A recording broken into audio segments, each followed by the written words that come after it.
Getting them vast back.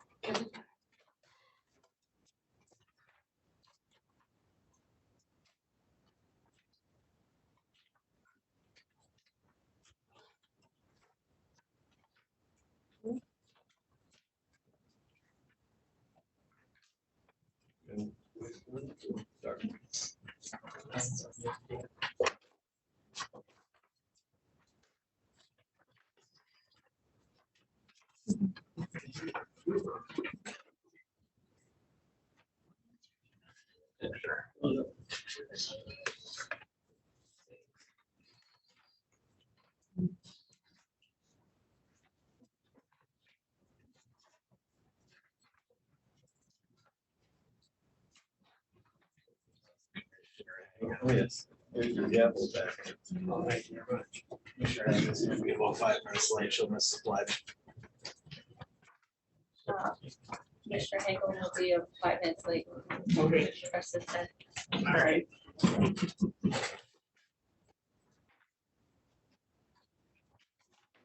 We'll call the Grand Forks County Commission meeting to order. Today is June 6, 2023. Commissioner Peach is on Zoom. Commissioner Rusted, Commissioner Engen, and myself are present, and Commissioner Hagan is going to be about 5 minutes late. So we'll start with the Pledge of Allegiance. Would everybody please rise? To the flag of the United States of America. And the republic for which it stands, one under God. Indivisible, with liberty and justice for all.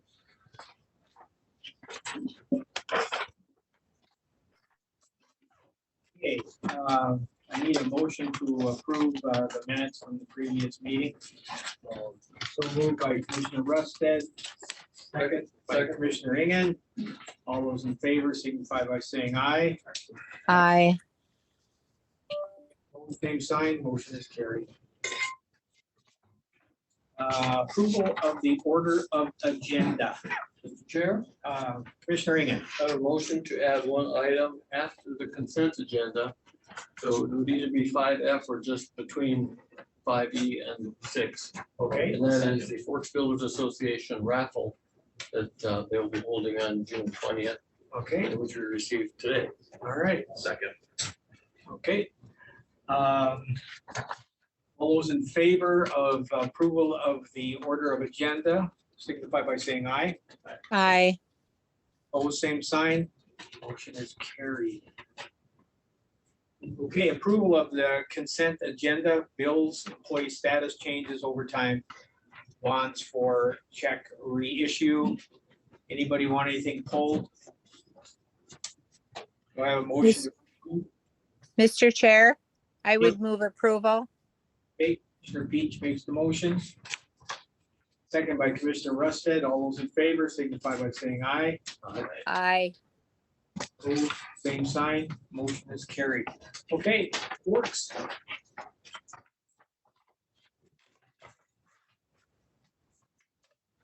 State your name, please.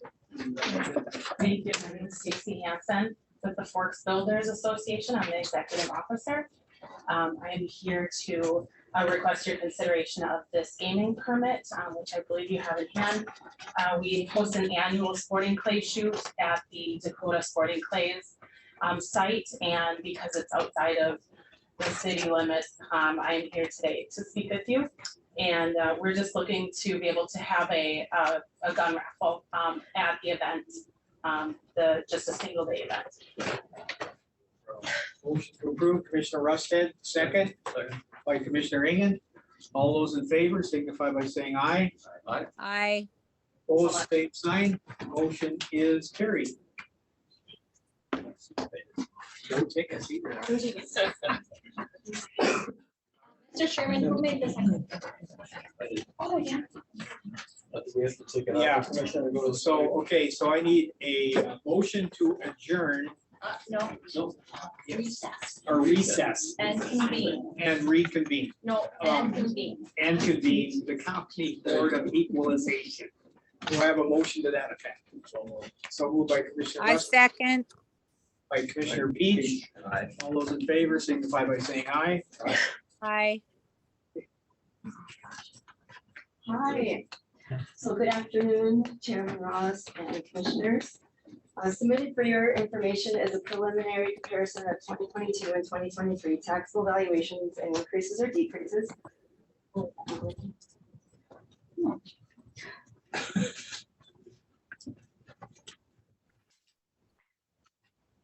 You've had it in your package, and you can see it. Also submitted is a copy of the agricultural value per acre for the 2023 assessment from the state tax department. The average true and full value set for Grand Forks County for all agricultural land is $1,064.66 per acre. Currently, the 2023 total true and full value for agricultural land is $825,397,800. There was a 4% increase to agricultural land this year. We are at 91% of the average set by NDSU. Any questions on that so far? Okay, as provided by North Dakota Century Code 57-12-01, the first order of business is the equalization of assessments in cities. If there are any individuals from a city who would wish to appeal their value, now is the time. I think that's you. Will I get up?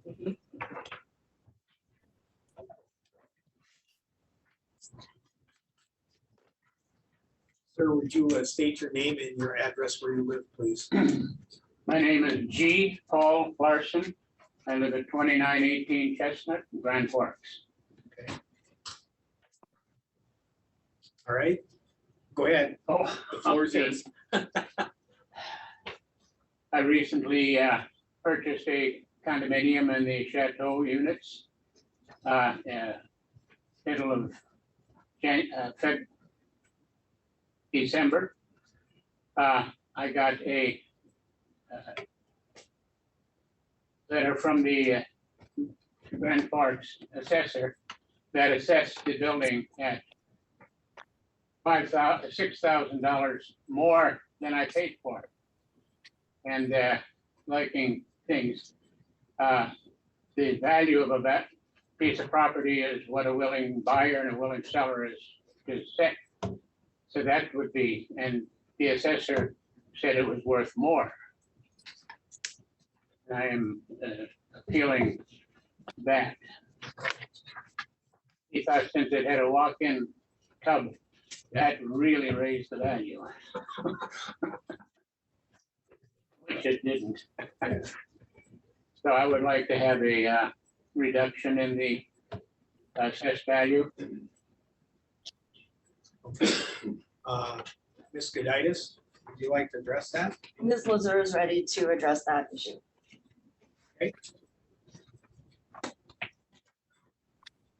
Mr. Larson. Oh. Nice to meet you. Hi, I am Tammy Lazar, City Assessing. I have not spoken with Mr. Larson. He did speak with Tim Ward of our appraising assessing office.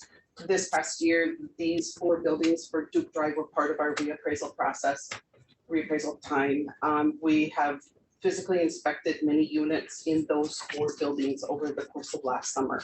Our Tim was in this property last May when the previous owner owned it. So our listing has been, we've made sure that our listings are equitable amongst all units with the conditions that we saw. This particular unit has updated windows, updated patio doors, some updated flooring. And while that bathroom is not original, and it is probably an over improvement for that building, it is still an upgrade. I have properties that have sold within the last year, the same size throughout all the buildings, and they range in price, sales prices from 95 over the past 2 years, 95,000 to 130,000. We are equitable with all like units. Our value was fair and reasonable with those sales. So I do recommend that we would hold 111,000 that we have on this property. Commissioner Westlake. Questions for the gentleman. Where did you pay for the property, sir? I paid 105 for it. It was listed at 111, which is what they've got at the appraised value. Pay 105, you're being taxed for more than 105, you're being taxed for 111. I'm sorry? You paid 105 and then immediately got taxed at 111. We got the notice that it was appraised at 111, yeah. I agree with you. Yeah, because the price is a willing buyer and a willing seller. And there are many prices that have sold, there are many units that have sold. Yours is one of them. We have 105, I have 115, 123,500, 120,900, and 130. So we have sales that are under what he purchased it for. We have sales that are over what he has purchased it for. When I'm looking at medians, that is what our system is designed to do. We're just trying, equity is as important as what he has purchased the property for. And we are equitable amongst those units. Commissioner Regan? What does the North Dakota statute tell you to do assessment situations where there's a recent purchase for actual dollar amount? We are going to look at all those sales. It is not just one sale. We are going to look at all those sales that occurred within that sales area or similar properties that have sold within the same timeframe. Mr. Knight, have you got any comments to add to that? Historically speaking, we have an assessor, so I would recommend what Ms. Loser is recommending.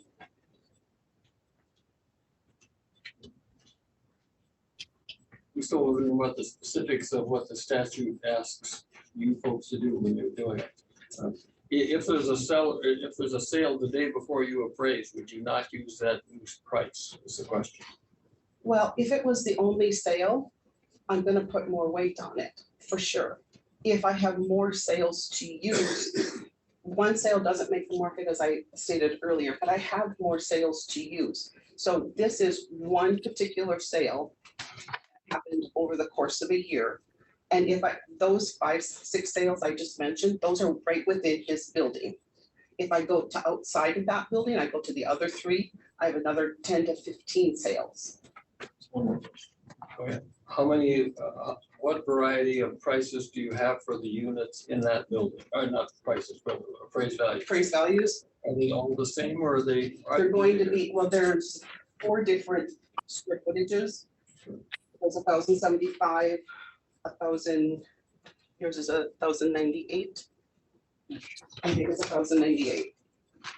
1,098, there's 1,155 and 1,184. So they're all relatively similar, but the 1075s and the 1098s are going to be the 2 that I'm going to rely most heavily on because they are most similar. They're 2-bedroom, 2-bath units. Sure. Yes. Commissioner Oster? Unless there's a statute that states that we assess based on the market in the building, I don't know how we can ethically assess somebody his purchase price, for Pete's sake. If I was in his shoes, I'd be just as angry, probably quite a bit more so. So I don't know why we could, how we could, I don't know, the equity thing, that doesn't stand to reason with me. To me, it's, you're assessing his property, not the market that it exists in. And his property just sold for X amount of dollars. I don't know how you could, with a straight face, tell me that it needs to be equitable and taxed like the other ones. Maybe you got a better deal. Well, good on him. Absolutely, good on him. But for mass appraising, I have to be equitable. I need to treat each property equitably in relation to what I saw. What we saw in this property is it's in better than normal condition. We saw the same consistent conditions throughout the building and throughout the other buildings. So his unit's been maintained, and the others maybe necessarily haven't, but I don't know. There may be some that have not, So correct, and some that are better. that's where the market kind of doesn't hold water with me, I guess. I don't know how we can assess somebody for more than what they paid. Well, then equity wise, though, I have a sale of 105. Is it equitable?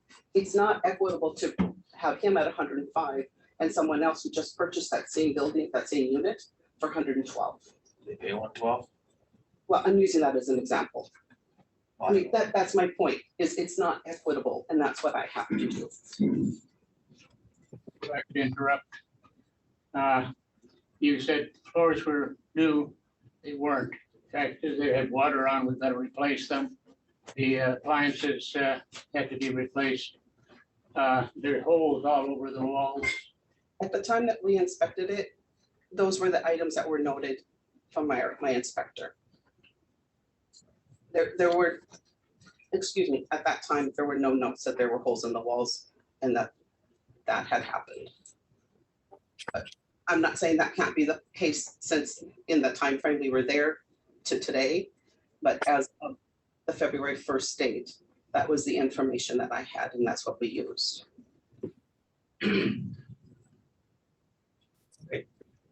So wishes of the board. I moved to 6,000 toward you pay for it. I think that's what equity, that's the fair thing to do. I don't want to be in the business of over assessing people's homes beyond what the market is worth. And the market said what he paid, and that's what he paid. I'm sure if the seller could have gotten more for it, he would have. That's kind of the nature of markets. So that would be my motion. Dies 1 second, so be it. 30 seconds to that motion.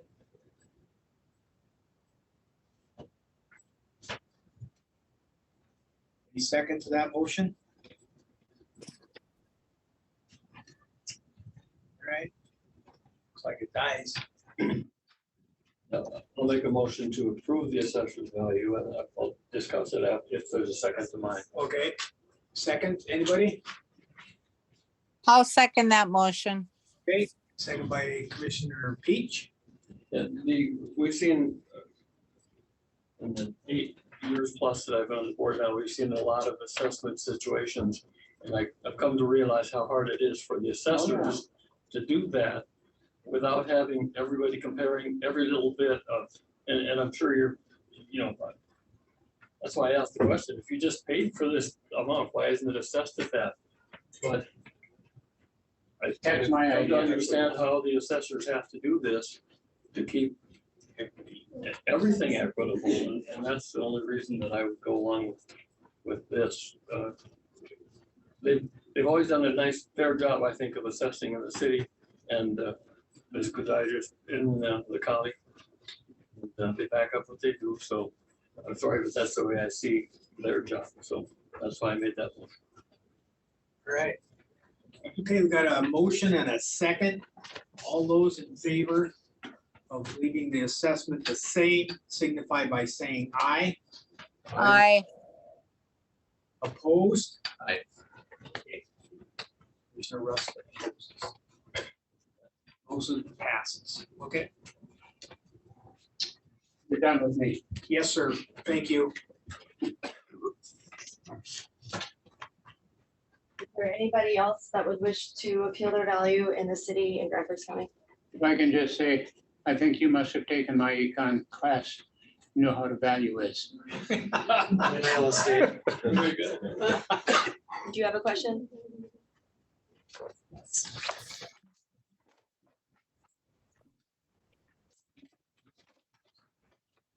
You live in the city? I do. Okay, I'm sorry, I wasn't prepared to come up here and do this. Ma'am, your name and address. Elaine Meg, 2202 Pembroke Drive. Okay. And I received the notice. It was inspected by an assessor last summer.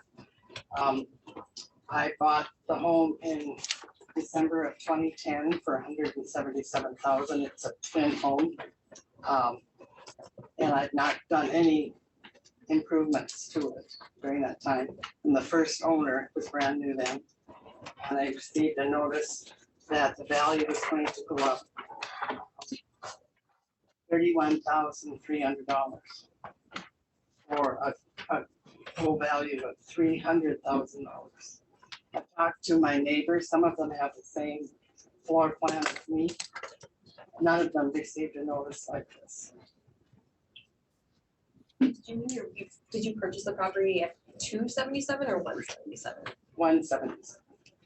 And it went up $31,000? For 131,000. Well, it's gone up, it went up 31,000 from last year. Oh, okay. Last year was 268, but it has increased substantially without me doing any real improvements to it, just maintaining it. And my neighbors are not seeing this. I just wondered how I got so lucky. You aren't ready. I know. Would you just write your name? We are not ready to make a recommendation at this time on this property. All right.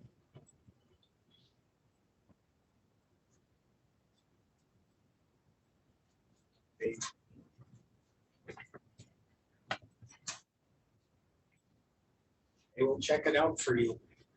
Thank you very much for the time.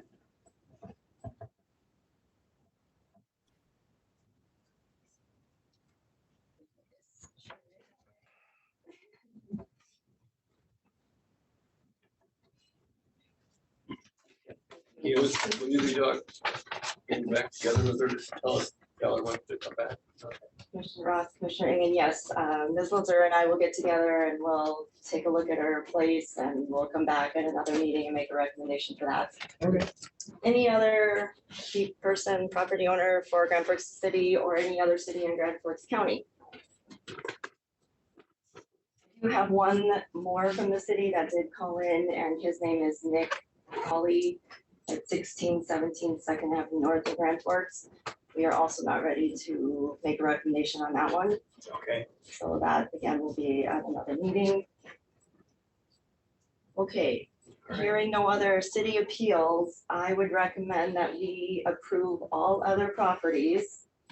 The 2023 assessments of all cities and classes of property be approved as returned by the city boards of equalization, except for those 2 parcels. All right. Do I have a motion to that effect?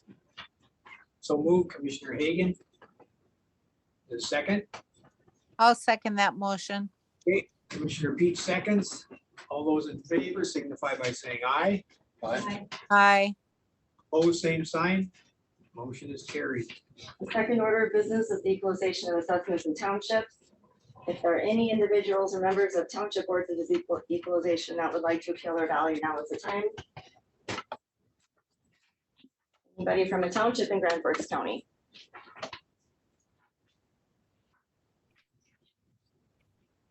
Okay, Strabane Township was not able to hold their township equalization meeting as they did not have a quorum. Therefore, the County Board of Equalization needs to approve their 2023 assessments. I have a motion to that effect. So moved. Okay, Commissioner Rosette, second by Commissioner Engen.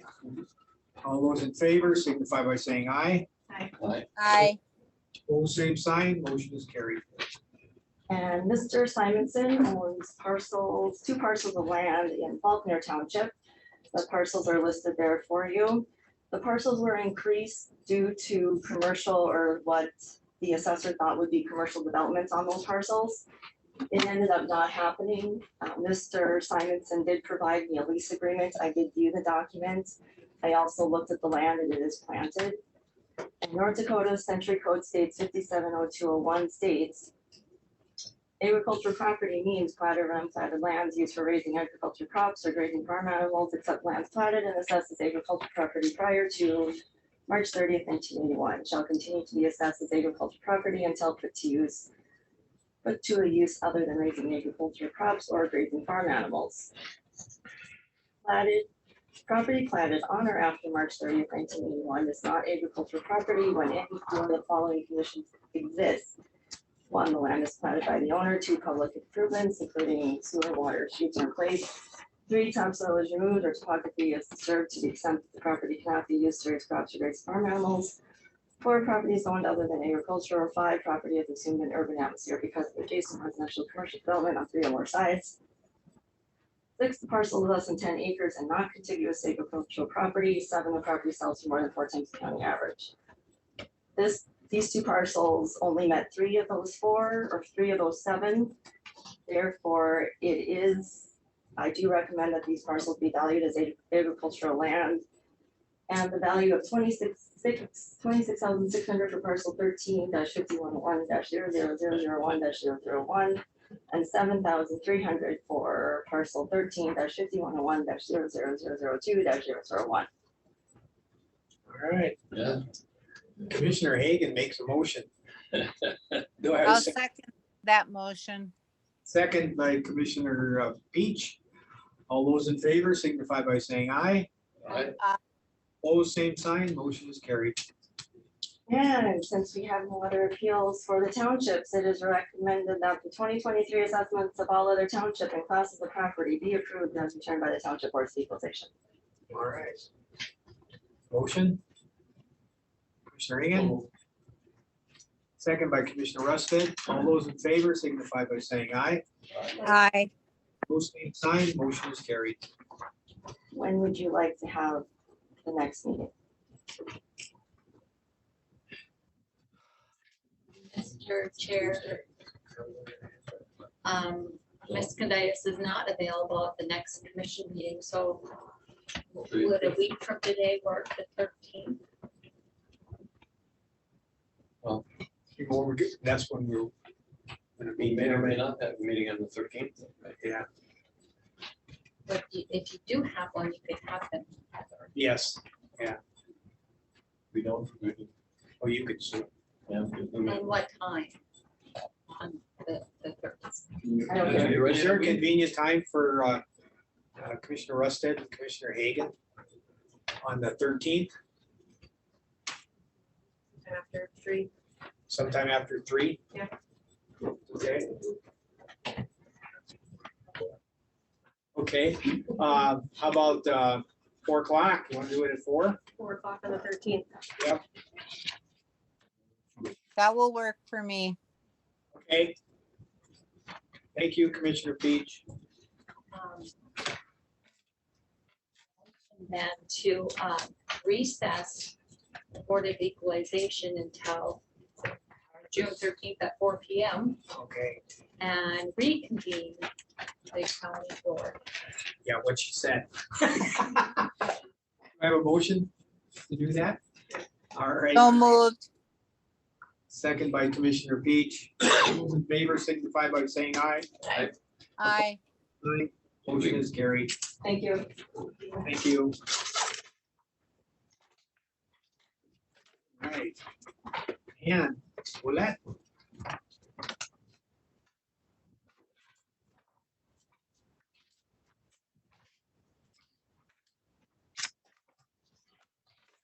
Chairman, Commissioners, thanks for having me.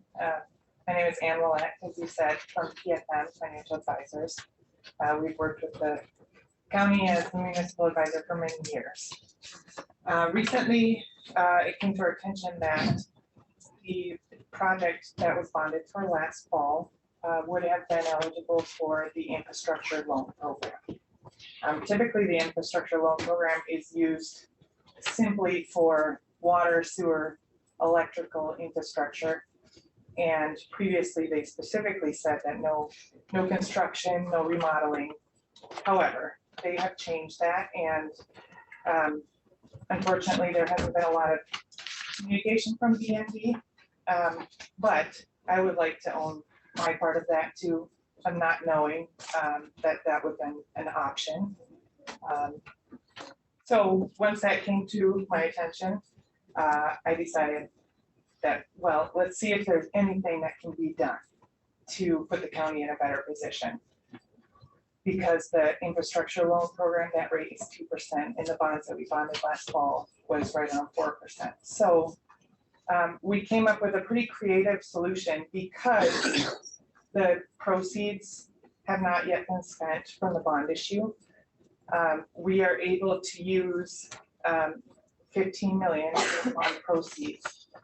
And to fees a portion of the bond, so that just means we would prepay them, put them in an escrow. The bonds aren't callable yet, but because we can invest those proceeds to the arbitrage yield, you make up a lot of the interest costs. And so it makes more financial sense than if rates were really low right now. So we came up with a couple of different options for defeasance. And then, of course, there would be a third option, which would be to do nothing and, you know, keep your 15 million that you could get through the loan program for another project, if you had another project on the horizon. So what I would like to do is go through the two defeasance options. Okay. I'll walk you through, and what I would like is then for you to make a decision. It doesn't have to be today, but I just want to present you with the information, and then we do have a resolution for an initial, or it's called an initial resolution, which is what you see there, that we have to have you adopt so that we would be eligible to apply for a loan for the 15 million through the loan program. So a little bit of background is 20 million is the maximum that you can ask for through the loan program. So the Dome project, that one's already been applied for. I've heard it's been approved. We plan to close July 6th on that one. Okay. So, so that takes 5 million of your eligibility. So then our proposal would be, or what the options would be then to take that remaining 15 million, apply for that. And so B&D is interesting because this loan program, you can't actually refund bonds that you've already issued.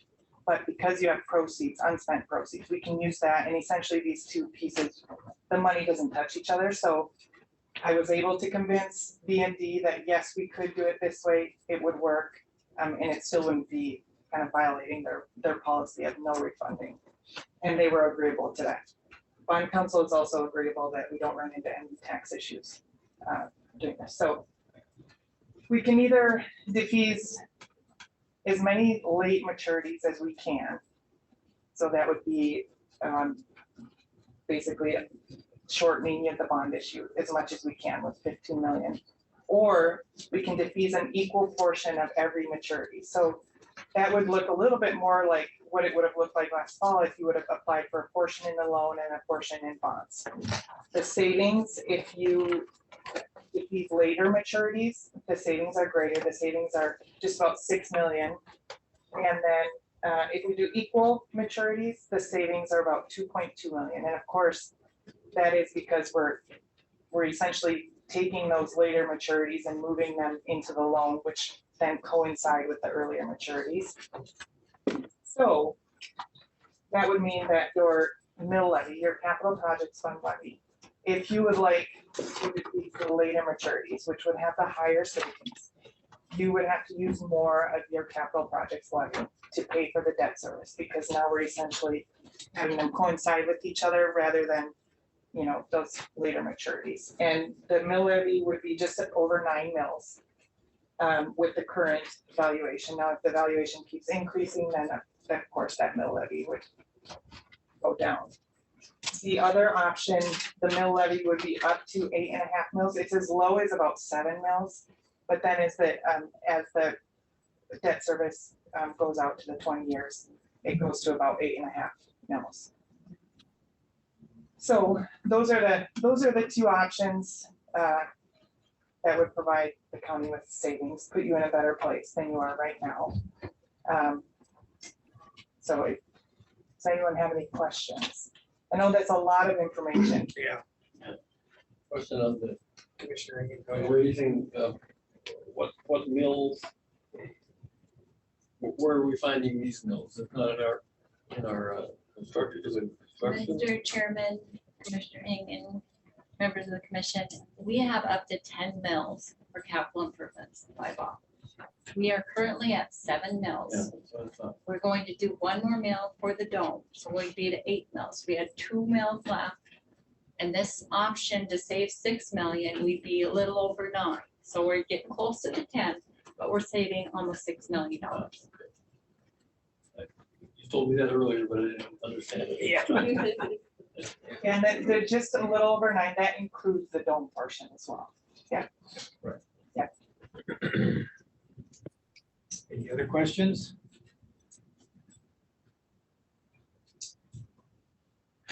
Right. So if you wish to proceed, if I could have a motion to approve the initial resolution.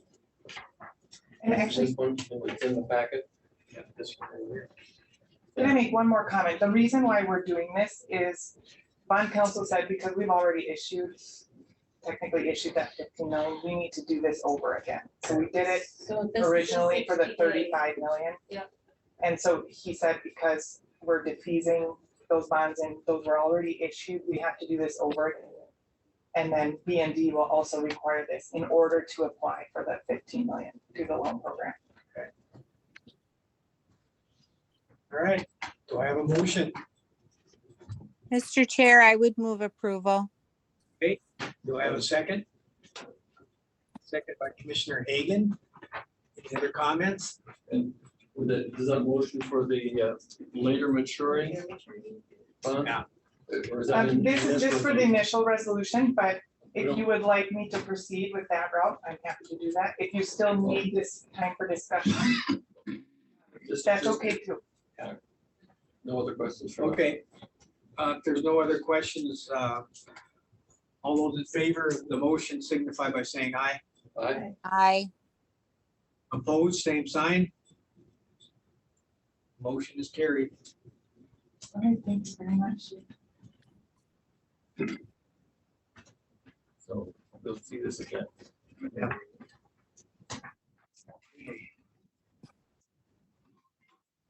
Yes, public health. On the screen, I think. Okay, Good afternoon, Chairman Ross and members of the commission. I refer you to the memo in your packets about the rural school nurse positions. So the decision around these positions has evolved quite a bit since I started back in March. I don't want to be redundant of what was in the memo, but I do want to highlight some items as a point of emphasis.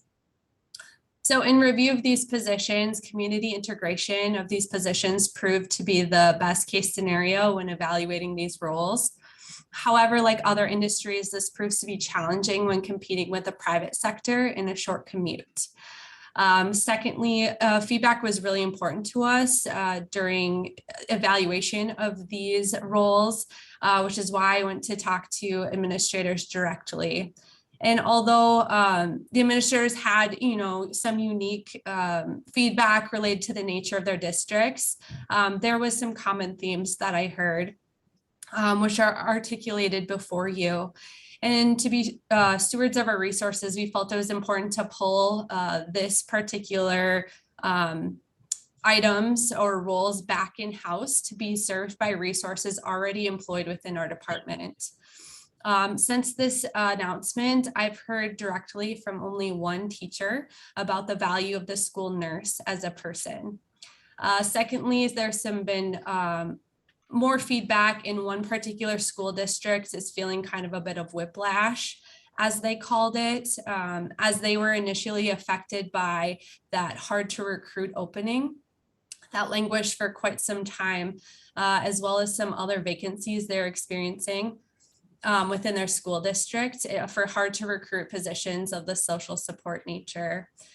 And I do want to debunk the rumor that this decision was purely based around funding, as that would not articulate the entire picture. So by continuing to offer the value add services in these school districts, this approach, as I recommended in the memo, maintains public health support within the school districts, also stabilizing the offering essentially. In some initial brainstorming of how this can look, we're talking about more of like an a la carte curriculum topics offered each quarter, where teachers can handpick the lesson that directly applicable to their level of education. And then they'd schedule with a public health representative to come teach their class, much like these school nurses are doing today. And then additionally, partnering with school event coordinators to be sure that we take a family health approach, that we can incorporate some of our other public health programming to reach these families as well. So at this time, this is information only with the caveat that this decision will be factored in your budget approval decisions in the upcoming months. So with that, I'll pause to take any questions or concerns. questions? So far, the funding for school nurses, was that out of the COVID funds? ARPA funds? And that'll be, so now as we go forward, whatever we come up with has to come from county resources. And there are two schools, Northwood and someone else, who have already hired nurses. Were they involved in this ARPA program for reimbursement at some point to those schools? Not to my understanding that they Miss- have, unless that's different. Someone else. Mr. Chair, this is Tom, I'm sorry. Thompson and Northwood received grants of about 35,000 each from ARPA, and then the other two school districts received funding so that public health could hire school nurses. So are we gonna see increased budget requests from all the schools for school nurses is my question. You know? That I can't answer. Because when one comes in, I guess. Yeah, we'll have to look at it. Any other questions? All right, thank you. Thank you. West. Good afternoon, Chairman Ross, members of the board. Got a number of items today. Had a big bid opening here last week and we were a little late in the year. Usually we do this earlier in the year, but just kind of the way it worked out. And Ms. Wamstead was there with me as well, and a bunch of contractors were in the room too. So we have 6 projects for consideration.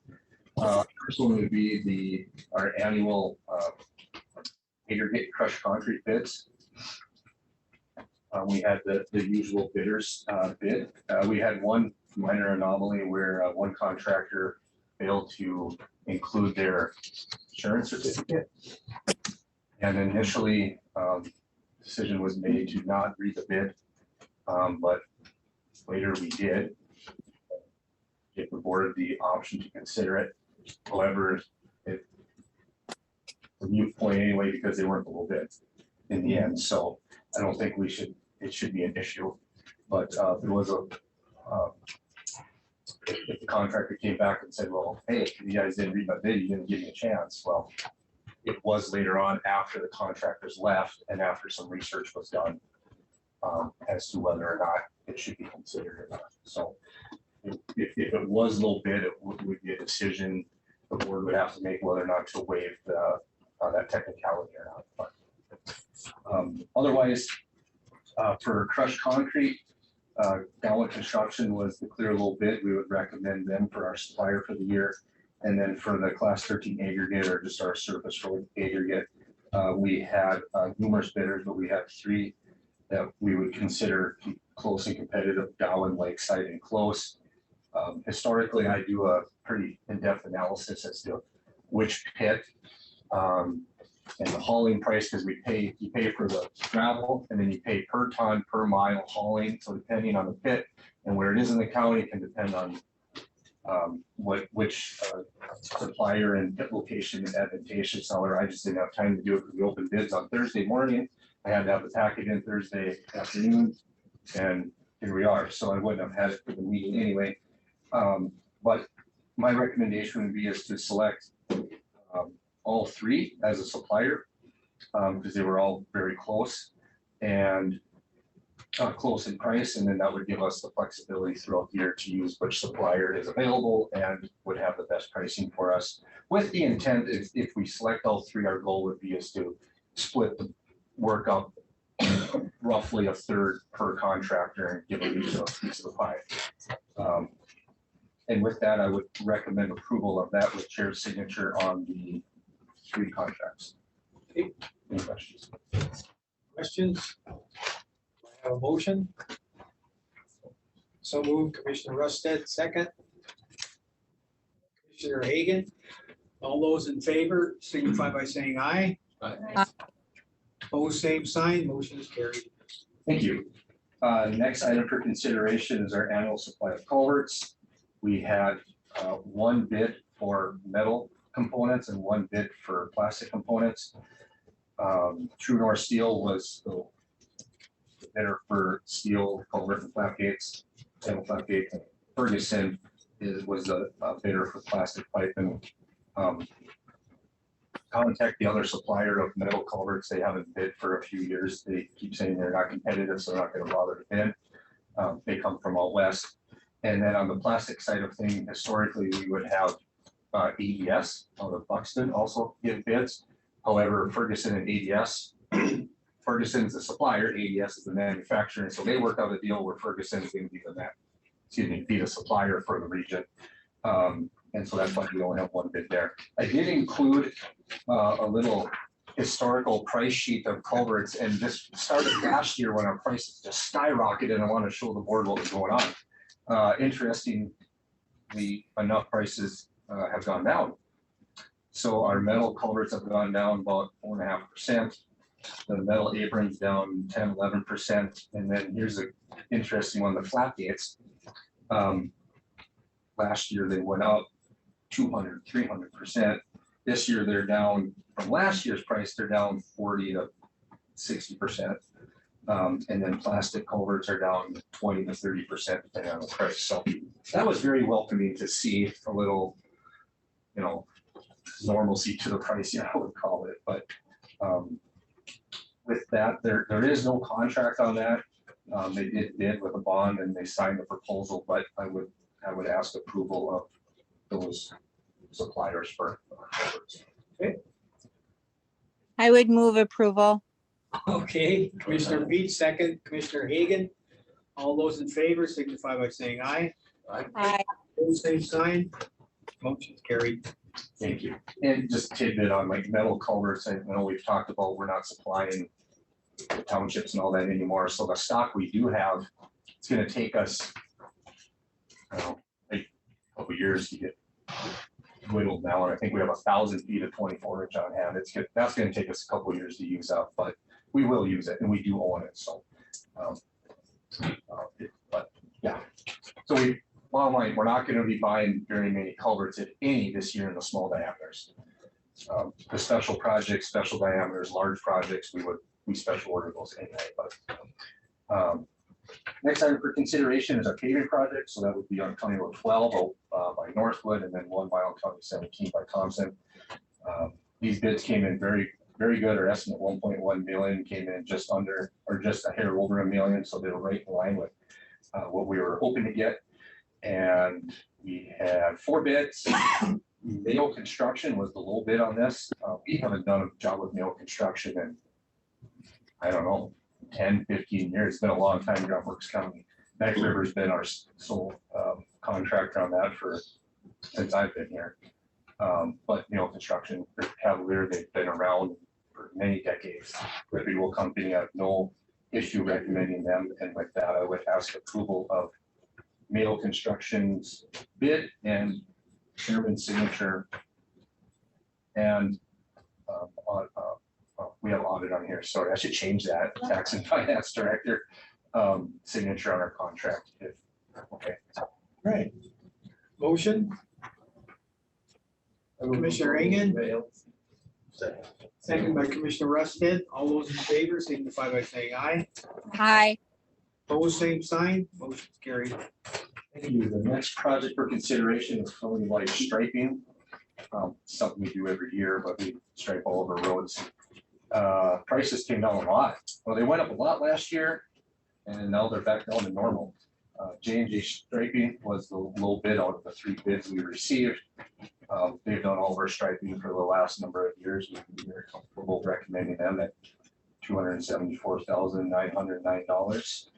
And I would recommend approval on that and chairman and auditor signature on the contract. Okay. Motion. Commissioner Rusted, second. Second. Second, Commissioner Beach. Okay, all those in favor signify by saying aye. Aye. Aye. Good thing they didn't see your engineer's estimate ahead of.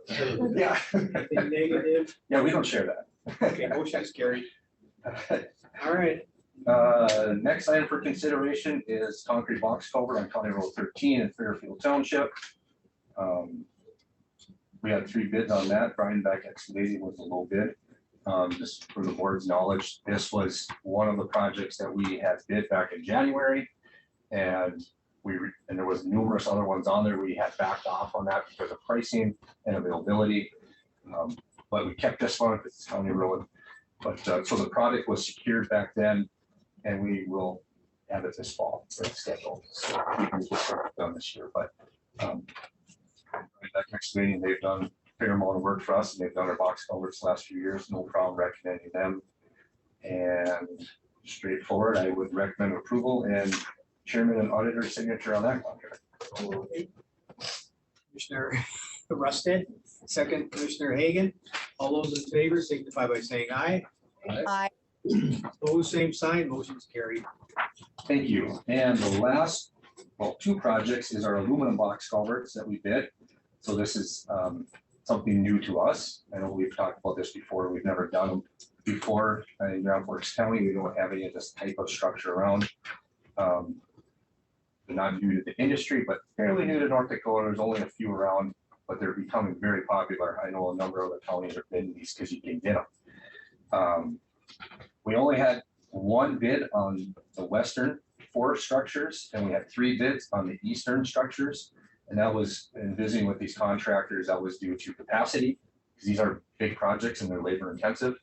And so the 2 contractors that only bid the eastern package, they thought they could only do one of them, and they're in the eastern half of the county, so they figured they'd bid those, and they are easier to do, meaning particularly due to water. So the other ones have sufficient amount of water in the channels that they'll copper down them off, pump them up. It's gonna be wet, mucky, a little more challenging, which is the primary reason why the west culverts are gonna cost more.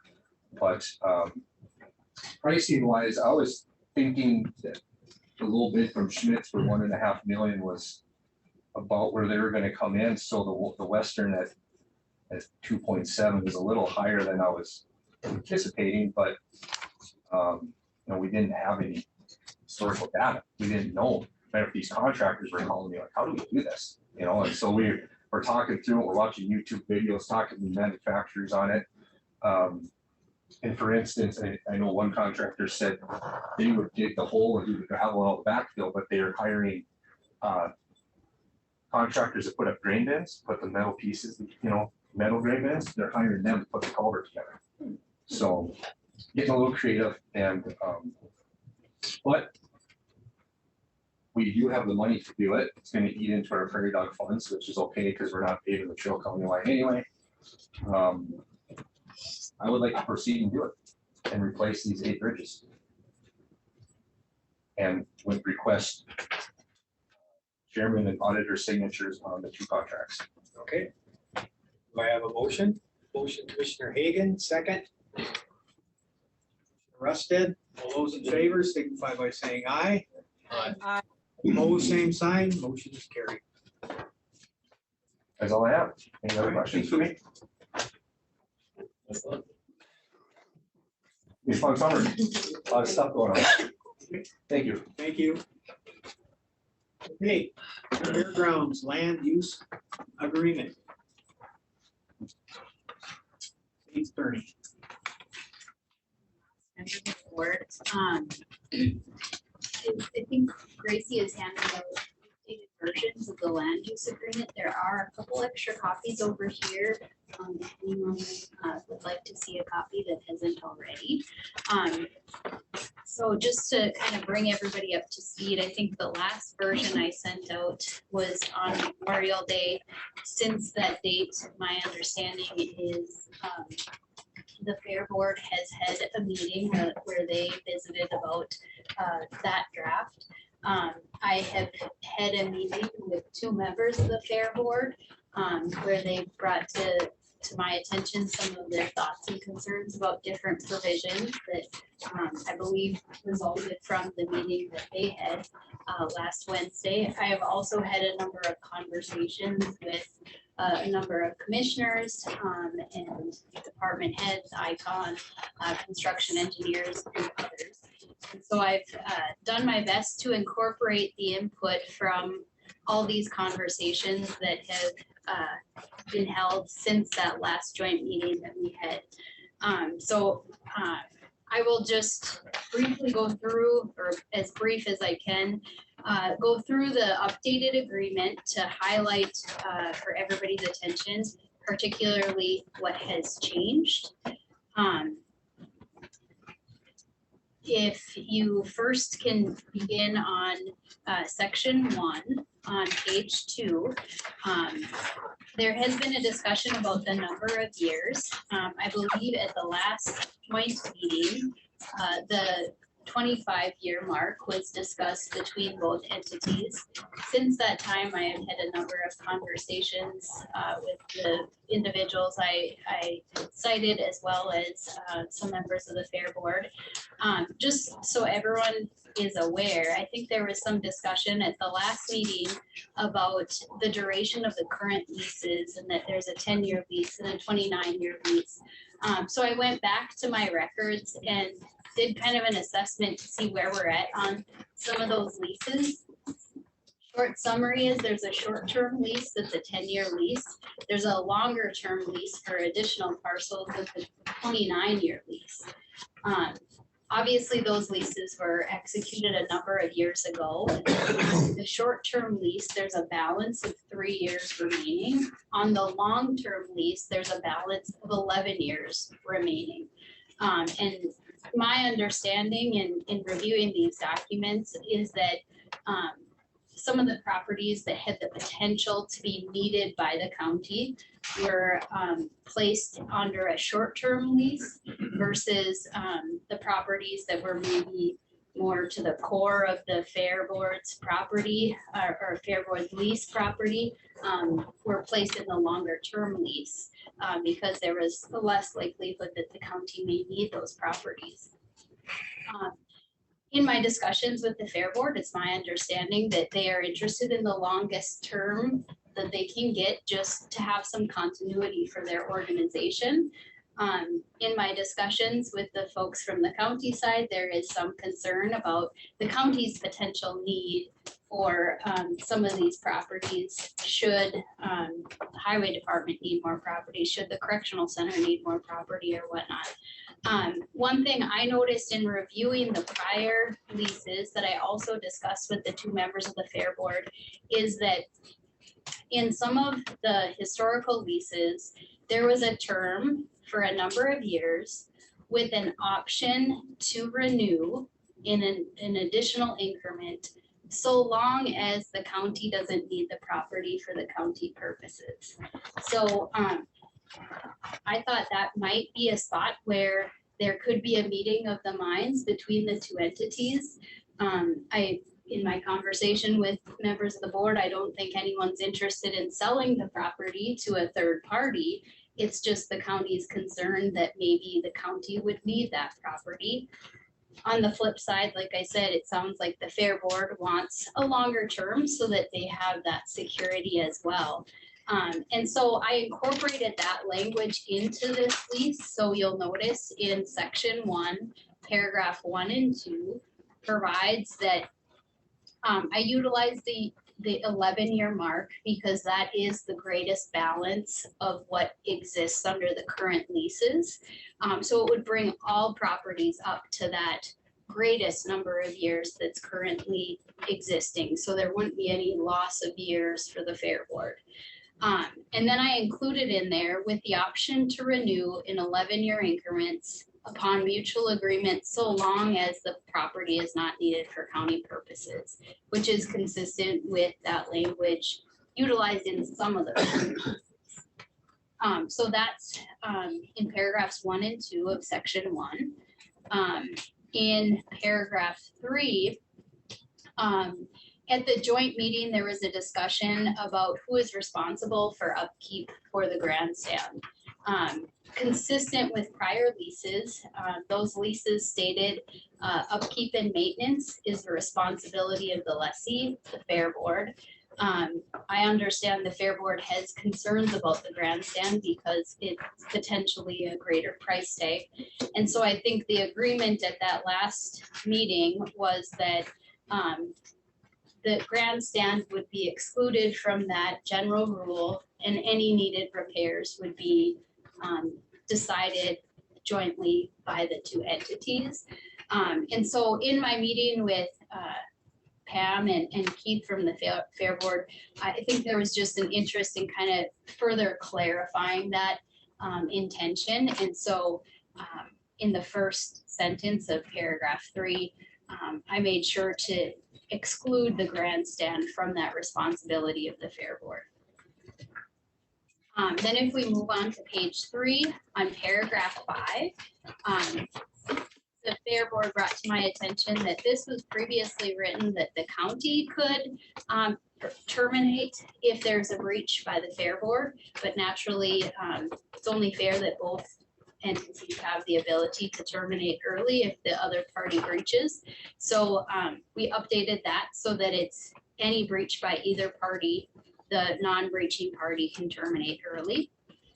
Under paragraph 6 on this page, there was some discussion about, this is the provision where if the property ceases to be used as a county fair, it would then revert back to the county and the lease would essentially be done.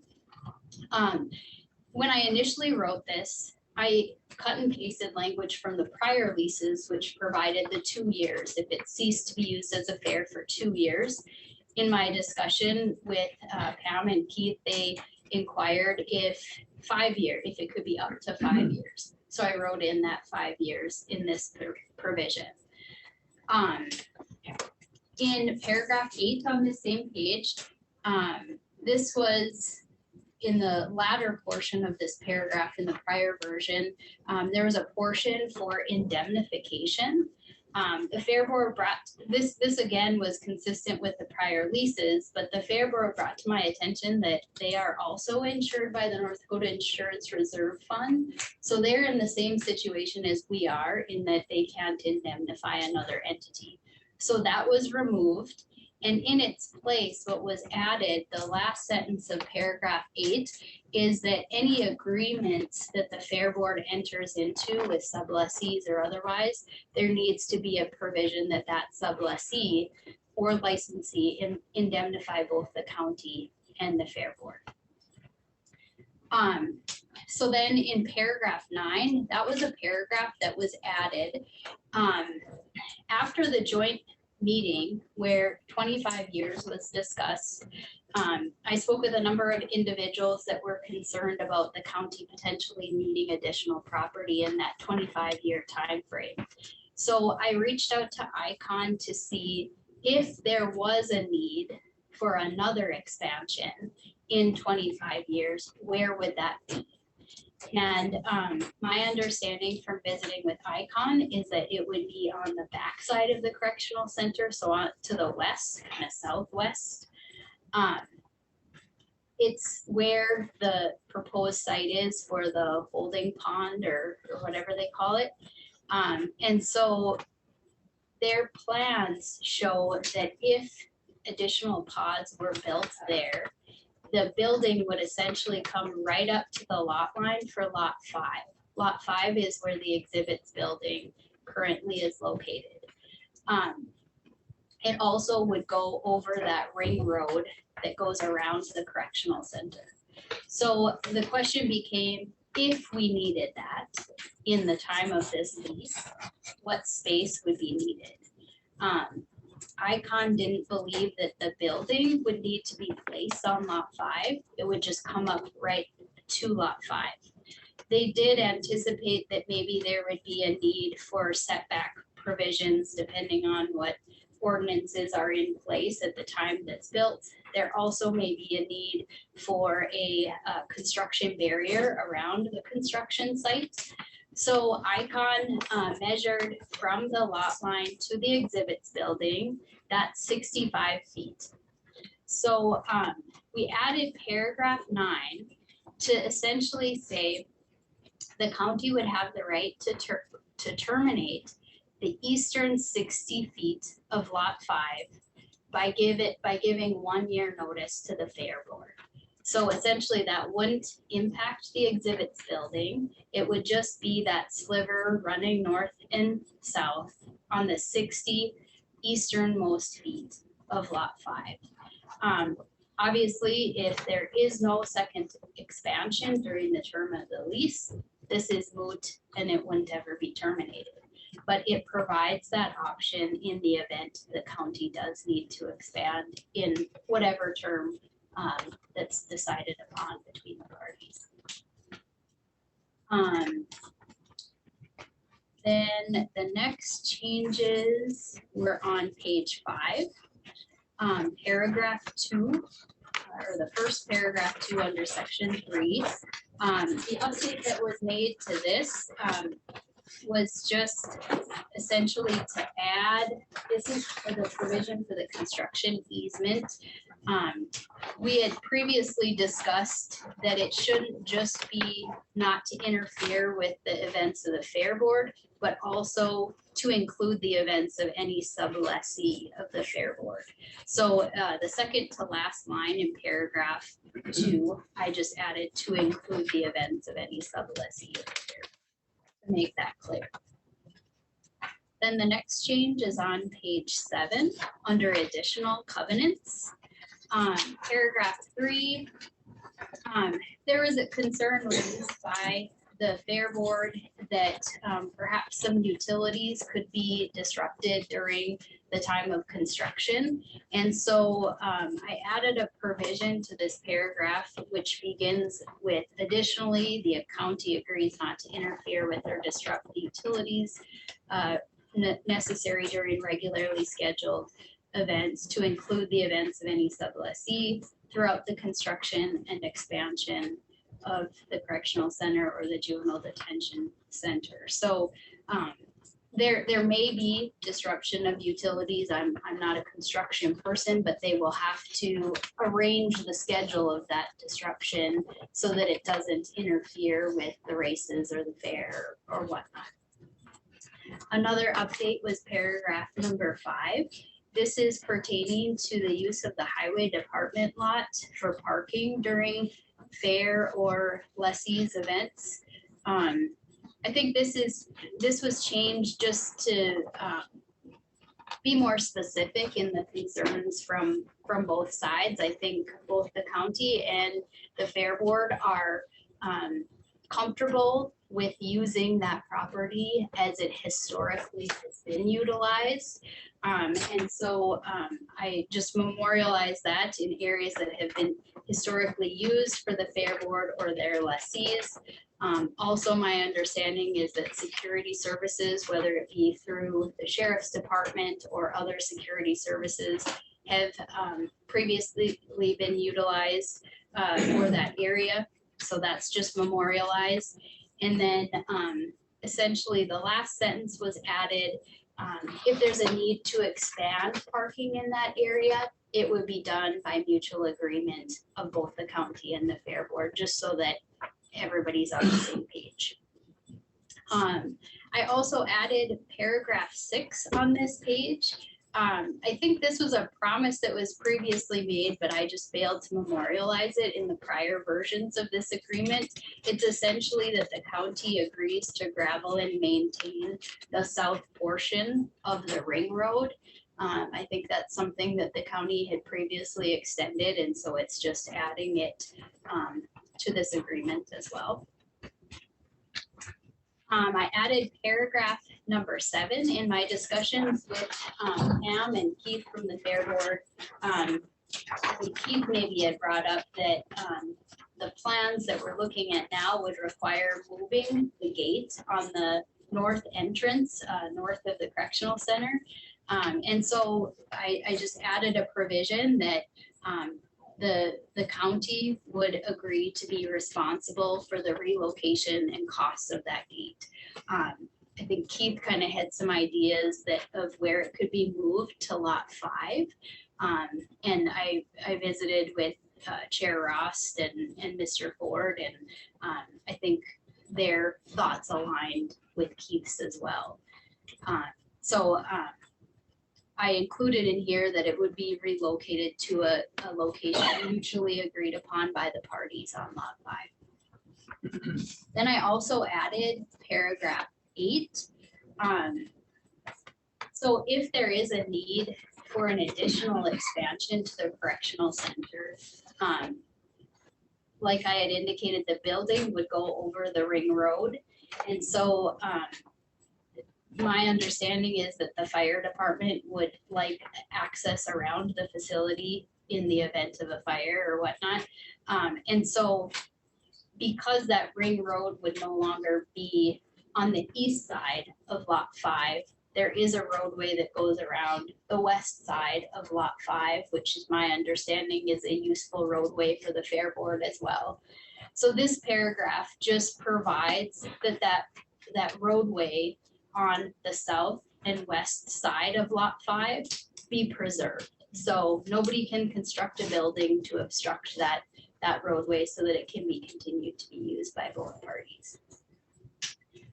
Also on this page, the section on responsibility and insurance, this was changed quite a bit in light of the fact that the Fair Board is also insured by NADERF.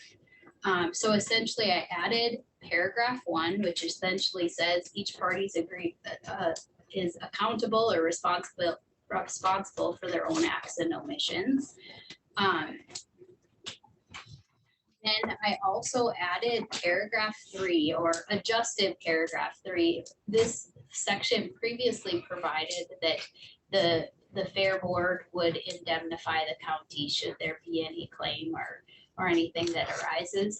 Paragraph 3 now provides that any lease or license agreement that's executed with another party, they would have that responsibility to indemnify both the Fair Board and the county should there be any claim or anything like that. So otherwise, the language is the same as what was previously there. It just takes that obligation off of the Fair Board. Then if we move to page 9, under section 9, I had the incorrect PO box, so that's been changed. Under section 12, assignments and subcontracts. This was a provision raised by the Fair Board, and so I added, just to be clear, that the Fair Board can sublease the property without the consent of the county. So that's on the second line of this provision, except as permitted in section 1, paragraph 4 of this agreement. That was that. Otherwise, the balance remains the same.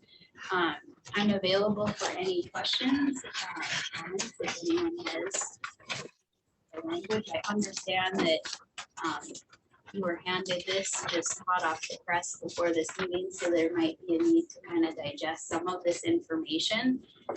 In my discussions with Pam and Keith last Friday afternoon, they had indicated that the Fair Board isn't meeting until tomorrow evening. And so naturally, you know, I incorporated what Pam shared with me, but they need some time to deliberate. Apparently it's the following Wednesday, it's not tomorrow.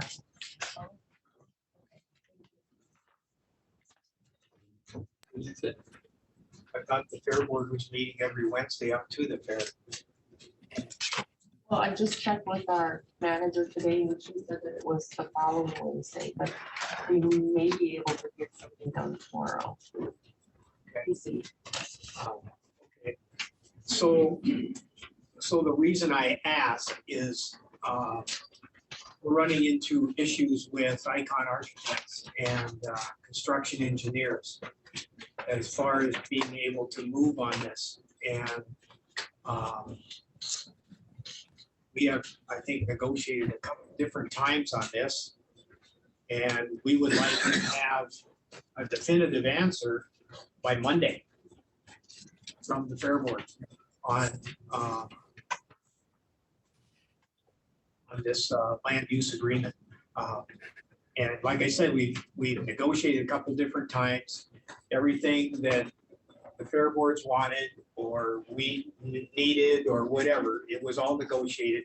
And now we come up with this. To me, this is the last land use agreement. And so I would like to have an answer by Monday on what you intend to do. We have a commission meeting scheduled for Tuesday at 4 o'clock in the afternoon. And at that time, if there is no agreement, then we will be looking at Plan B. And I think most of you know what Plan B is. I think it's been discussed before. And that will come before the full commission. But this places the footprint on the county land. Thus, we would no longer be needing an easement with the Fair Board on Lot 2. The Fair Board would need to obtain their own sewage and other utility providers, being they would not be granting the county the easement to run through the utilities through that Lot 2. The Speedway will need to find alternative access to their pits as well. I would recommend scaling back the parking lot to save funds. So that's what we will deal with on Tuesday if we can't come to an agreement on this land use agreement. And so any questions from anybody right now? I think right now our major question is the term of the lease. Pardon? I think the major question right now is the term of the lease. Okay, well, the term as State's Attorney Wamstead said, we're looking at 11 years.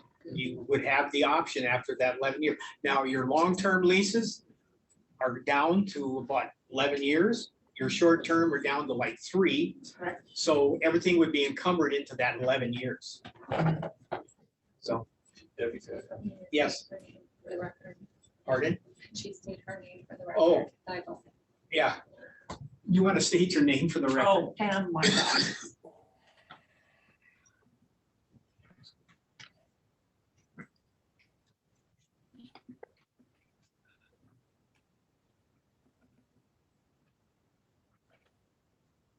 Well, I would have, my name's Dennis Fazbear, Dennis, come on up. Right up here. Stormwater Director. And just a question on that, if you did this second addition to the jail, where you mentioned where it would go where the retention pond is? Where the retention pond is expected. It's expected, correct. So then what would happen to the retention pond? Would we say, well, goodbye go-kart track? No, I asked that exact, I don't know if we have anyone here from Icon. I asked that question to Icon and they indicated they believed there would be sufficient space to the south, but within the ring road. So it wouldn't extend in past that ring road. Okay. Thank you. Thanks, Dennis. Any other questions? I think, Mr. Chair, it's an important distinction to make, and I sent an email out, but I'll just, since it came up, there was a lot of concern with the storm retention pond at the last meeting. And in visiting with construction engineers and Icon, both Mrs. Wamstead and I had different conversations, but the same discussion. That retention pond only fills during a significant weather rain event.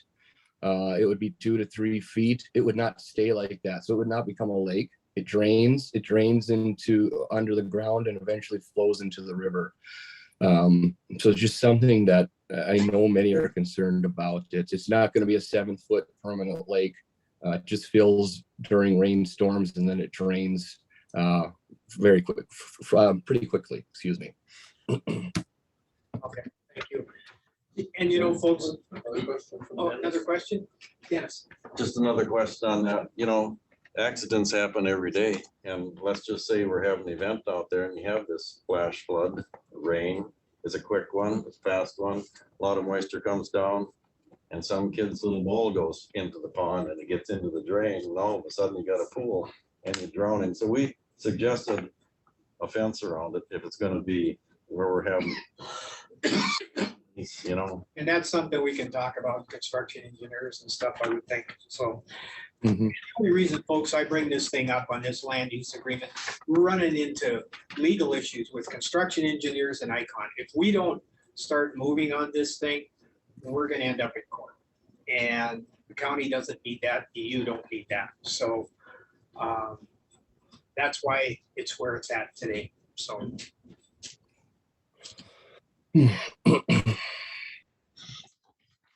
Any other questions?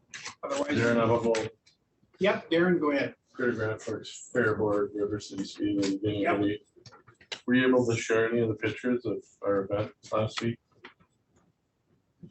And I can share some pictures, but Well, Dennis had them, but we couldn't get them up on the screen.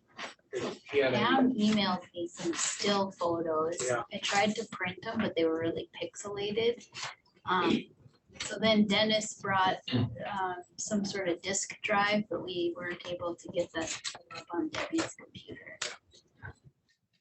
I did drive around myself the night of the World Outlaws and observed the parking and stuff, and I think there couldn't have been more than 10 cars in the county shop parking lot. Most of them were parked along Columbia Road, we couldn't get and in. some were in the gravel pit and across the way. There was really no room to park in there. There's plenty of room in there.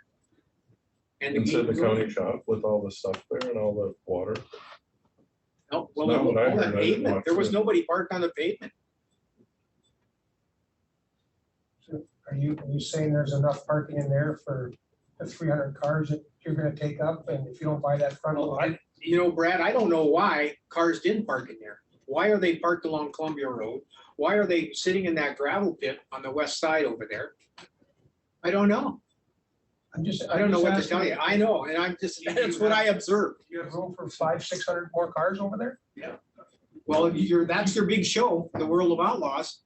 But you're taking away the greens, you're taking away the parking. Well, I'm asking you, because you seem to know that the counters, is there enough room for 500-600 cars over there? If somebody is there parking them in the lot, I don't know, Nick, how many cars can you handle in the county shop? I have no idea. I've never really tried to.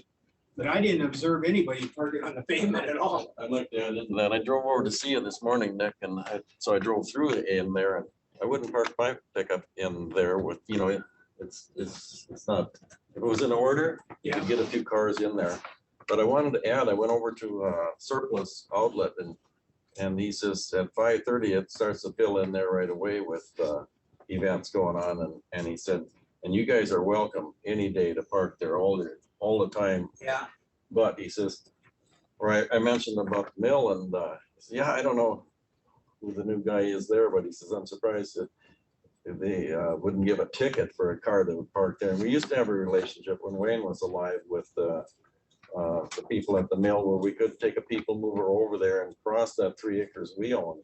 Sure. And we utilized that, but then when Wayne passed away, that relationship was lost, and this new Barney Fife is what the guy at the outlet said. He'll probably give you a ticket and have it towed. State Mill, the guy that's running it now. We don't know the relationship there, but we lost that too, so that people mover idea, when one of the commissioners was asking and talking about that, that was fine, but people like to have their cars there, so they can go back and forth. Yeah, that was quite evident, the way they were parked over there. So that's all I wanted to add, because I did go in there, Nick, and look around, and I mean, if that, not giving you, you get a lot of stuff there. If it was organized differently, it would be better parking, but the way it is, you gotta go around one pile and in addition, the new rocks and whatever just came in there the other day that was, close to the grandstand area. It would be complicated to park there. Remember I said I backed into a fire hydrant. It's But I know how you drive, Dennis. I'm with you. Yes. Keith Hagel, Fair Board Director. Yes, as you said, you drove over there and looked at the number of cars in there, Commissioner Ross. So did I. There's no way people are comfortable about parking in there when throughout the winter, that's where Nick has a pile of snow. So then Nick placed culverts.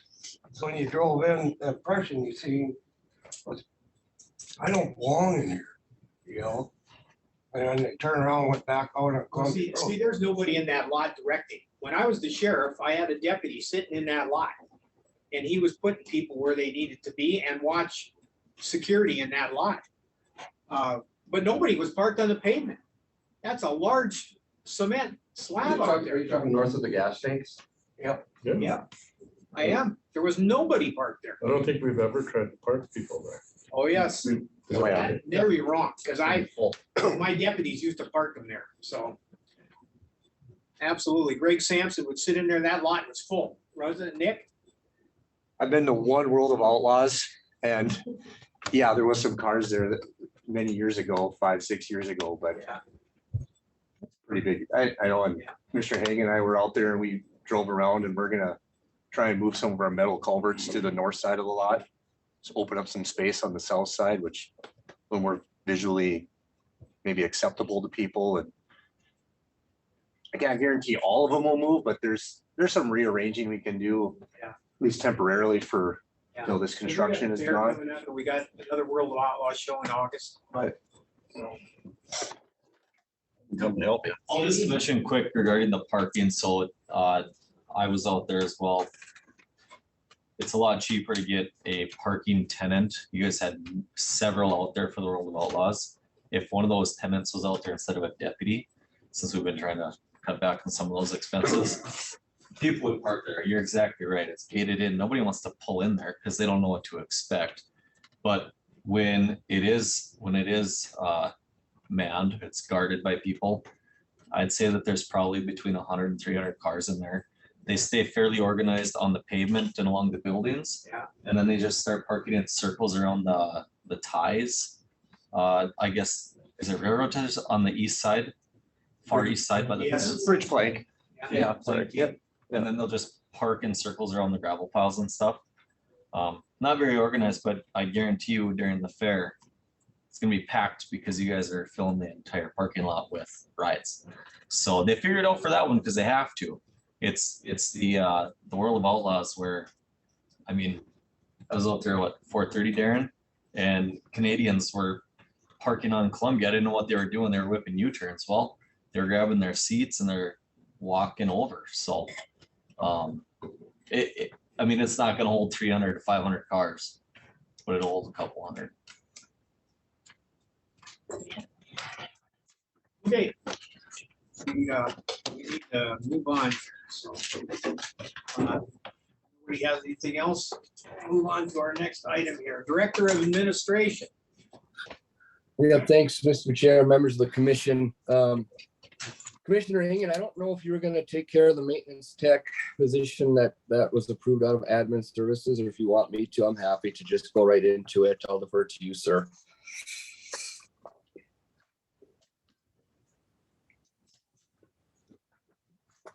Hard to hear, Tom. Yeah. I'll just roll into it. Okay, so Administrative Services Committee today endorsed the addition of another maintenance tech position. That position would be at a grade 6, step 3. It would need a budget amendment as of September 1st for $25,607.55. It was endorsed in Administrative Services earlier. So asking for the county commission to approve the addition of that position to the Buildings and Grounds Department. It would, like I said, it would need a 2023 budget amendment for $25,607.55. We did that. Mr. Chairman, we did it at the administrative services, Oh, yeah. so we do have to do it here. But can we have a round number for the budget amendment and not to the cents like that? So. $608. Or. What, Mr. Ford? Near 100. $25,608 or $8. Is that okay, Ms. Nelson? Or just 600 or Okay. 7. Not $80.55. I'll take 25,700. If that's okay. Yeah, that would be fine. All right. Improve the version now, finally.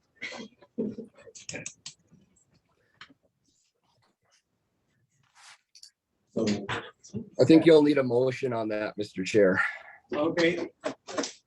with the motion at the. No. Okay, Commissioner Rusted, second Commissioner Hagan. Raised it up a few bucks. Yeah. All those in favor signify by saying aye. Aye. Opposed, same sign, motion's carried. Okay, just a couple of updates for the commission awareness. we did receive 2 bids on our request for qualifications for professional services on the courthouse dome project. And we are looking to schedule those 2 interviews for Friday. It's staff's goal to bring you a recommendation by the June 20th commission meeting so we can get that project rolling, as I know court administration is eagerly awaiting that commencement. And I did receive about 30 minutes ago an email from AE2S regarding the grandstands. The commission had asked me to see what kind of work has been done and what's remaining. I'll need a little bit of time to digest that, but I'll send it on to the commission as well. Yes, work has been done. Yes, there is still a lot of work to be done. So it's just something to be mindful of going forward, and I'll share that info soon. And that's all I have, Mr. Chair. Okay, thank you.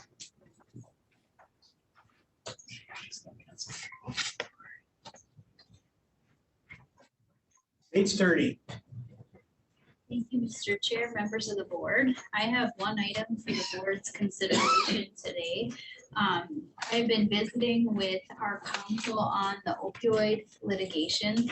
They have informed me that there is a new MDL multi-district litigation that has begun against McKinsey and Company. You're probably familiar with the fact that Purdue Pharma is one of the heavy hitters involved in the opioid litigation. We are part of that lawsuit. This suit that is sorted against McKinsey and Company is related to their consulting with Purdue Pharma. It's my understanding they served as kind of a strategy advisor and marketer for opioids and the distribution of those products into the community. Our counsel has indicated that there is evidence that there's a number of continued false and misleading claims that makes the basis for the litigation against this McKinsey and Company. They've been very honest with us in their assessment of this lawsuit. They're not sure that it will be successful because there are a number of defenses that McKinsey and Company can raise. But it's their recommendation that we join this lawsuit in the event that there is some type of settlement, because others have been successful against this company as well. I would note that our agreement with this law firm is on a contingency fee basis. And so by joining, it's not like we are out of any type of funds. We only get funds if there is a successful settlement or a resolution of the matter. So I would also recommend Grand Forks County join this MDL litigation. And it's also important from our counsel that time is of the essence here. So we kind of have to make a decision today, just because the litigation is moving quite quickly, that if we are going to join, we should do so now. All right, have a motion. Make a motion to Commissioner join. Reagan. Second, Commissioner Reagan. Cynthia, did you hear the motion? Yeah, Ed. All those in favor signify by saying aye. Aye. Aye. Same sign. Motion is carried, and Commissioner Rusted has left, so. Is Commissioner Rustad participating? He's listening in. I don't know if he's like, can he vote though if he's on here, if he's on Zoom? I don't know. Should I make a note? that He on the he's phone? Yeah, He's on the I phone. would make a note that He's he on. on the phone. He's listening, but You're can He's listening to us, so yeah. He's in favor, unanimous. That works. Okay, I just wanted to make sure that was. Thank you. Secretary. Yeah. All right, is that it? That's all, thank you. Okay, committee reports. Commissioner Hagan. The big grand opening of the children's center at the library was this weekend, and it was so much fun, with so many people there. I don't know if anybody was able to go, but it's a really cool space. anybody is able to go out there for, not even just to go and to read books, but all of the services that the library provides for the community is absolutely amazing. So go check it out. Mr. Rusted and Ross, we were at the Secretary of Transportation made the announcement with the. Yeah, Pete. Yes, yes. Buttigieg, or whatever. Yes. It's always That Pete. was- So that was exciting for not only our community, but just to have somebody here that would present. And the other one would be the at Grand Sky, the True Weather With the weather. Weather Center. opening. Yeah, grand Yes, yeah. opening. That was. Thank you. Mr. Reagan? Yeah, I was just at that grand opening at Grand Sky and it just continues to go straight up, not just like the drone, but my gosh, it's building. Yeah. Prior to that, I'm on the local government committee with the city and park board and so on. And there are two projects that will be coming to the commission for pilots, which is payment in lieu of taxes for investments, one of them on the university campus. And I think they're moving forward through the various things they have to do, but one of them will be, they'll bring those projects to us. Yeah. And they look. Through all the entities, right? Through the Yeah, school and board. the taxing entities, because if we're gonna delay the payment of taxes, each taxing entity has to have that right to say no, but in the long run, when you're taking property that has no tax value now, even if it's 10 years down the line, you should get something that's well worth it. Then I guess the other thing is a little plug for the EDC, Way Cooler Than You Think website. That's been a very successful website, and the featured town this last couple of weeks happened to be Northwood. So they were doing some filming out there, and they're putting that, they're updating all the towns. They finished Emerado, they're working on Reynolds, they're now working on Northwood. Oh, wow. So the Becca Kruger is the lead on that, and she's all over the place on these things, so it's good, very good. Good. That's all right, thank you. So everything that Kimberly said, I went to. But I had Rick meeting this morning with Mr. Ford and Gracie. We talked about Colonel Curry. Of course, that's his last Rick meeting before he retires from the Air Force, and he is staying in Grand Forks. And the next meeting will be in August on that. So for any of the commissioners that don't know, it's the 23rd of June. Change of command. Their space. And if you have never seen one, it's really good to see. So, Commissioner Peach, do you have anything? I do have a little bit of news from the airport authority. The airport, the second runway, had some problems with the high heat and some blowouts of concrete and pavement. So the second runway is down for a few days. There are 4 panels that need to be replaced. I think it'll be 2 to 3 days to dig them out. And about once they get them dug out and re-pour concrete, then it will take 4 to 5 days for that concrete to cure. That will have an impact on the UND's aviation program. So they're trying to get it done as quickly as possible, but it'll take at least 5 days, possibly 6 or 7, but they're going to try to get it up and running as soon as possible. I think that's all I have to report. Okay, thank you. Oh, Commissioner Rusted, do you have anything that you want to convey to Commissioner Hagan? Mine was mainly the fair board, so we heard all that stuff already. Okay, thank you. So, Mr. Chairman, members of the commission, we want to set our budget hearing dates. We're kind of tentatively looking at June 29th Okay. and July 5th. July 5th is our next commission meeting, so they're going to be prior to that in the morning and then maybe early afternoon. So June 29th, Uh-huh. all day, and then July 5th, All day. all day. How does that sit with you guys? July 5th, I would have to do half of it on Zoom. Okay. All right. Commissioner Peach, how does June 29th and July 5th sit with you for budget? Both will work for me, but I will be attending via Zoom. Okay, thank you. Okay. Finally, we get something that matches. Yeah, how about that? Okay. Unfinished new business. Mr. Chairman, members of the commission, our Bank of North Dakota loan was approved.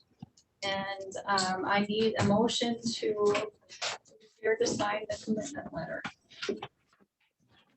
Mr. Chair, I would move approval. Okay, Commissioner Peach makes the motion. Do I have a second? Good. Commissioner Hagan seconds. All those in favor signify by saying aye. Aye. Motion signed. Motion is carried. Next item is a request from the city of Niagara to purchase the lot that we took over for taxes and that had the bar that Nick's office took down. So they want to buy it for $50. Nick has over $17,000 in costs from his department to take that building down. So I would say that you would reject the bid, not counter offer. Okay, There was someone in my office on Monday, whether or not he comes back again, and he was interested in buying it for the $2,440 minimum sale price.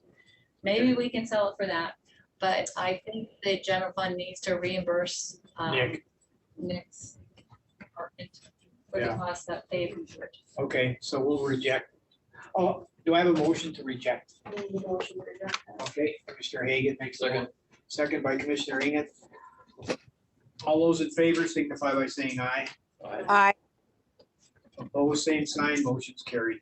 Now, it's my understanding though from that letter that the city of Niagara does have a plan for that property and might be good for the community. So I would not like to just slam the door on them and say, we're gonna take the dollars over a community use. So Maybe you don't want to reject it, maybe you want to accept the offer. For $50. What was the price, Debbie? $50 they offered. That's pretty low. yeah. I would, We request- maybe not the full $2,440, but something that has to be a little bit meet in the middle or somewhere. So we need to modify the motion then? No, Okay, that's done. We rejected their $50. okay. But they can And always we're buy it we for can that counter price. offer, or we can just see what they come back with. Yeah, But then we We need wouldn't to, shoo them away either. We don't like outlaw if we can. Okay. that's what we'll do. and then, Nick, do you want to make your request? Sure. What? Thank you. Well.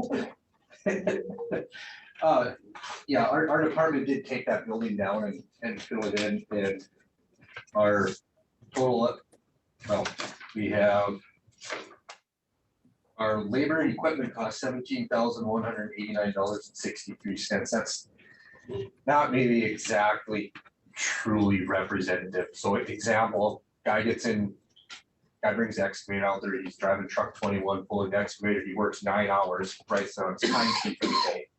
Well, 9 hours of the excavator, 9 hours of the truck, and 9 hours of the trailer, 9 hours of the guy get charged for the job.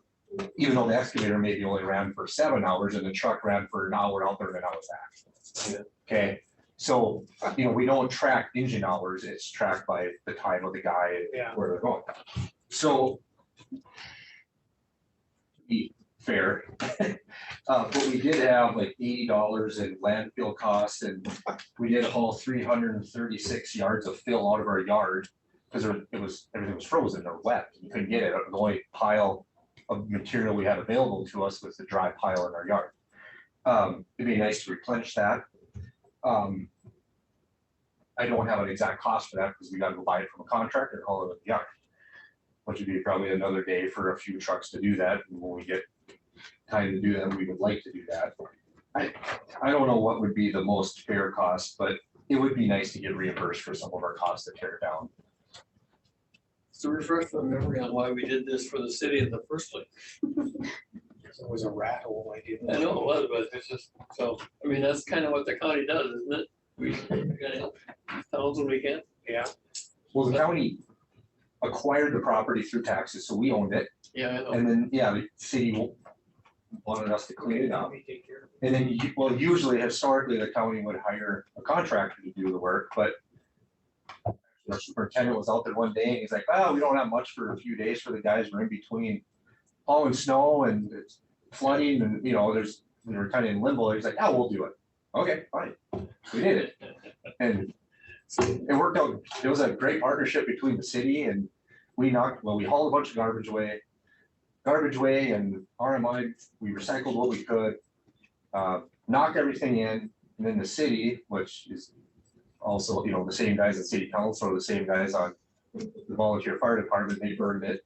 And we hauled the rest of the material away a couple days later and then filled the hole in with dirt. Are you asking for reimbursement, like for some price that would go to? Yeah, I don't know if we have to have 17,000, but half? They I don't might know. just say, hey, county, that's your property.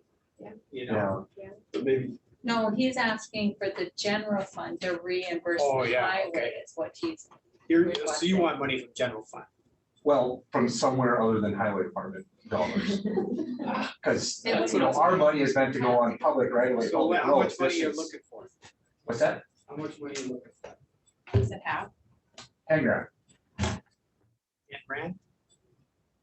Where can we get it? General fund. this one. General fund. I'm Do I have a motion to that effect? Sure. Motion second by Commissioner Regan. Second by Commissioner Regan. A contractor would be more expensive. All those in favor signify by saying aye. Aye. Opposed, same sign, motion's carried. Thank you very much. Yeah, the city of Niagara did burn the building, so they did do something. Sure. What else? The did fire they say? district The fire district. lit the fire and was around it while it was being burned. And actually, John, our superintendent, was out there on a Saturday night with the excavator sitting there just in case. Small towns. Yeah. Is that when they, Throwing had- that tidbit is out that when there. they had the city of Larimore come put it out? No, I don't- Just kidding. Oh, okay. Moving on. Thank you. Correspondence. Phil wants to talk.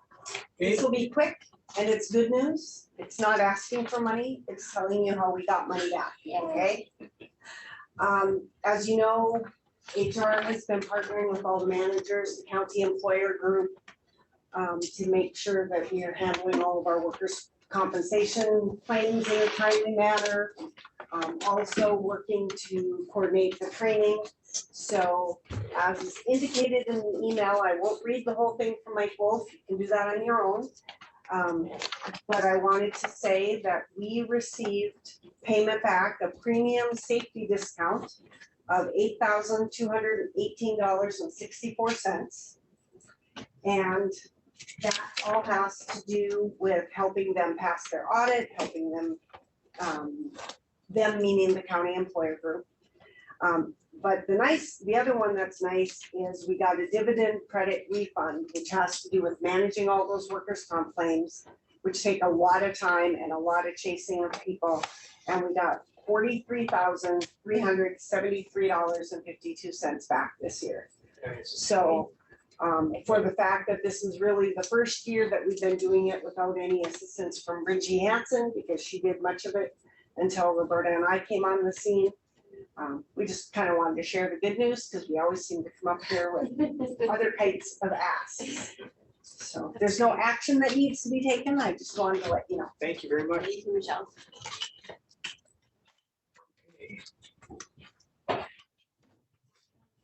The proposed roadway improvement notice is just, there's a comment period through June 23rd on that. And the last item is if you have interest in serving on the County Commission Association. County Commission Association Board. Anybody interested in doing that? This time. Maybe later. Okay. I'd like to make a motion to adjourn. Okay, thank you. Stand adjourned.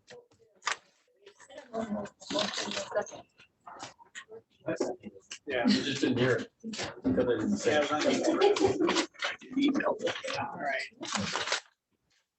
I signed it. So the land use, we're gonna do, 20th.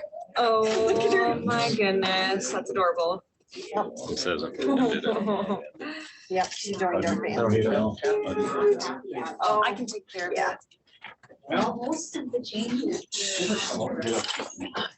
Yeah.